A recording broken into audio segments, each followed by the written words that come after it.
আসসালামু আলাইকুম সম্মানিত ভিউয়ার, আপনারা জানেন গত সোমবারে আমাদের দেশে সেই উত্তরা দিয়াবাড়িতে মাইলস্টোন স্কুল অ্যান্ড কলেজে যে বিমান দুর্ঘটনা ঘটেছে, এটা আমরা গোটা দেশবাসী দেখে আতঙ্কিত হয়েছি।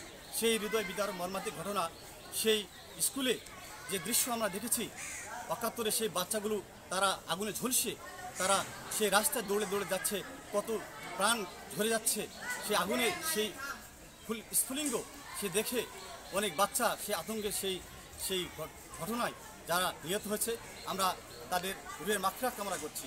সেই সাথে আপনারা আরও দেখছেন সেই এক দুর্দান্ত সাহসী, যার নাম না বললেই নয়, সেই শিক্ষিকার নাম আমরা জানি, সেই মেহেরিন ম্যাডাম। তার বাসা নীলফামারীতে, সে 97 SSC ব্যাচ, সে আমাদের একজন সহপাঠী ছিল।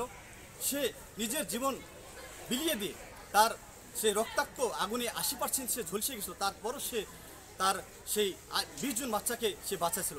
এরকম সাহসী একজন নারী, একজন শিক্ষিকা আমাদের বাংলাদেশের জন্য একটা উজ্জ্বল দৃষ্টান্ত স্থাপন করেছে। সেই নারীকে আমরা জানাই স্যালুট।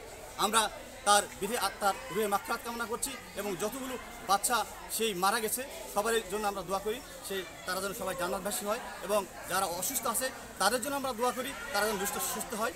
শুভকামনা রইল। আপনার সবাই ভালো থাকবেন। ধন্যবাদ।